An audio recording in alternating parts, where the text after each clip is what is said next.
Okay, here are all the parts, fully painted, fully completed. Let's put them together and see what it looks like. We'll begin with the legs. I'll flip these up a bit.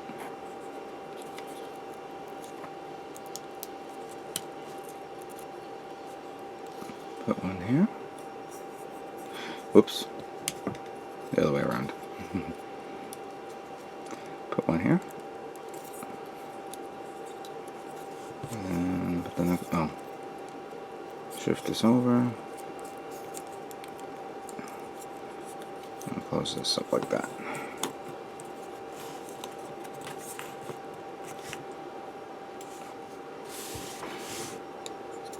And take this.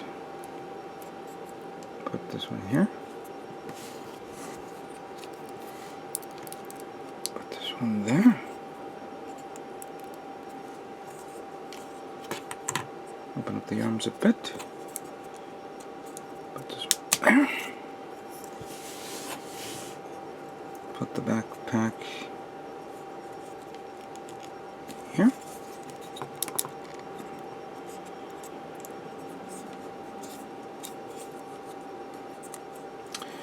And there it is. The Red Warrior, painted in Alclad 2 paints, is now complete. Here's a close-up shot of the Red Warrior. As we can see, the lighter tone replaces the darker tone of the red, and vice versa.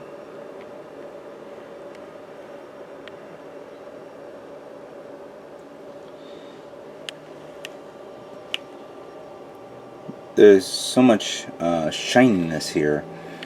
Let me see if I can move the lighting away a bit, but wow, it is pretty shiny. It came out really nice.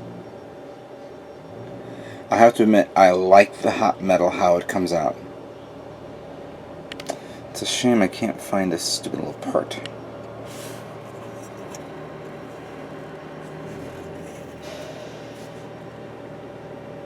And of course, this, even though it's shiny and stuff, it is almost nearly a particle magnet, but I try to clean it up as best as I possibly can. But still, pretty nice. It came out pretty good. Especially around the waist area, the chest. I didn't paint the eyes, but I kind of like it the way it is for now. This is pretty much my interpretation of what happens if Bandai does one of those Expo exclusives that we normally see, whether it's a clear version of this or a metallic version. Well, this is my metallic version, so I don't have to wait until P Bandai exclusives or a hobby show has one specifically made for this. So yeah, this one came out really nice. Okay, so now we're going to focus on the weapons. All the weapons. A lot of weapons here. And the one weapon, of course, would be, of course, the smaller pistol weapon. Or pistol beam rifle. Or more like a... pistol weapon. Beam weapon. And with the bayonet system, which, of course, we'll put this hand here. And then just remove this hand. I'm surprised, only 2 sets of hands. You would think they would give you a grip hand or something like that, but no. So you have this that goes like that. Cool. And then while we have that there, we can put in the bazooka one by removing this. And then put that here.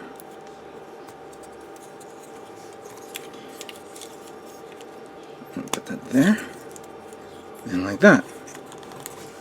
I kind of like the bazooka, how it's designed like that. Oops, this came out. We'll take care of that, right? Both of them came out.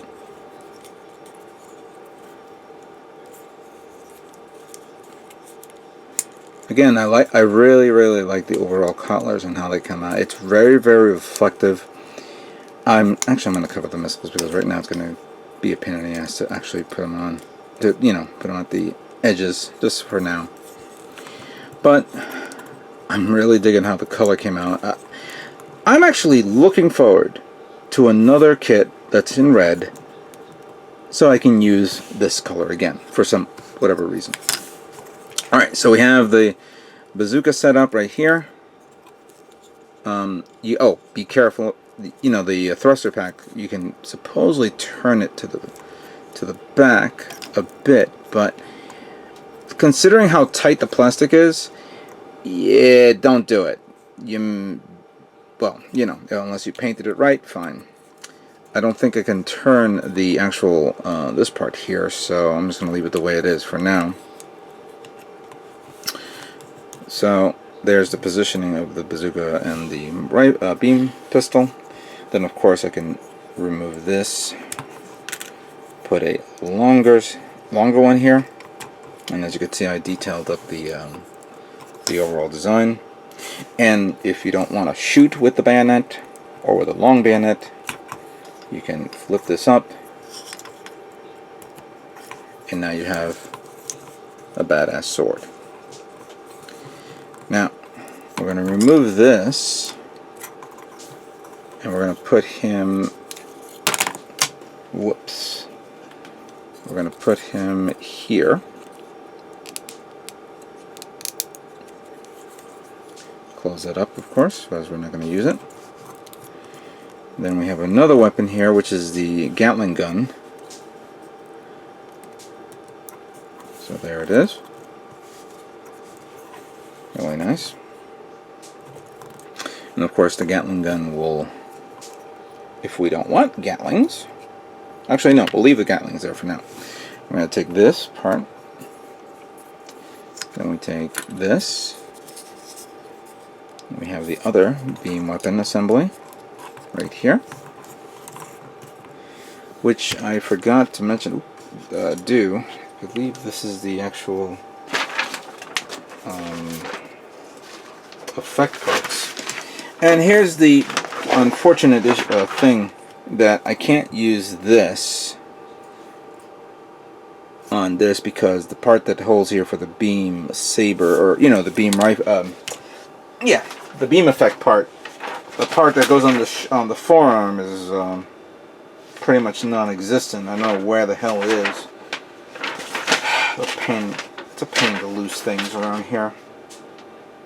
I'm surprised there's no other options on the manual for you to put the beam effects anywhere. You could probably put the beam effects here to simulate the shooting, of course, but you can't do that. Removing this part again to update the Gatling gun, you remove the Gatling part here. You put this supplement weapon here. Take this off, and then put this one here. Now you have another beam rifle. And then I think that's, so you can do that. You can put this away, so that way you don't have to worry about anything. You still have leftover parts all over the place. And then of course, excuse me, you can take this off and take this off. Stay.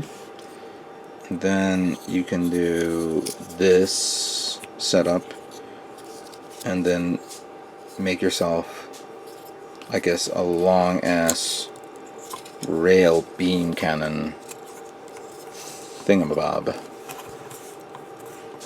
to lay waste at anything that moves.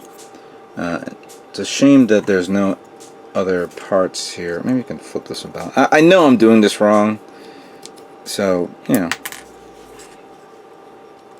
there's so many combinations and ideas that you could do with the weaponries on this, with the added parts. I'm surprised that it doesn't come with an open hands to give it a little bit more of an effect look. I'm surprised it doesn't come with extra parts to put in a beam, you know, pull out a beam saber and then put the beam effect on it. But what are you gonna do? It's still a really cool looking kit. I'm surprised I thought this kit was going to be bigger or taller, because it is a Mark III. No, correction. It's not taller because it's a Mark III, and the Mark III is basically almost the same height as the Mark I. Well, not Mark I, the RX-78-2. So I'm building the RX-78-2, but in this scale. It looks big and cool, but it isn't. But above all else, above everything that we see here, I like it. I really do. It is a fun, easy, and accessible kit to build. I highly recommend anybody who wants to do, customization, paint jobs. Obviously, we've seen paint jobs done pretty well. Hopefully, you guys enjoy what I just did right now. It's not 100% perfect. It could have been a little bit better. Weaponry could have been a little bit better. It's as is. But it's actually a great test bed to try out some of the colors that I've in the past fudged up a bit, and now I'm seeing the benefit of the results here. Oh, and by the way, the silver that you see here, actually what I did was I gave it the gray primer base, and then I gave it the bright silver coat base. So this is on the bright. This is not the gloss base that's under this. This is just regular a flat coat base. But with it, it's a great. It was fun. I like it. It's a great test bed. I hope to try something like this in the near future for other kits. The red is a little too darker of red. Hopefully I want to try a much more reddish pigment in future kits, future paint jobs when I get my hands on more Alclad 2 paints. With that being said, this comes to the conclusion of our build. I hope you guys enjoyed it and liked this. And what can I say but stay tuned for more Gundam models yet to come. You guys all take care.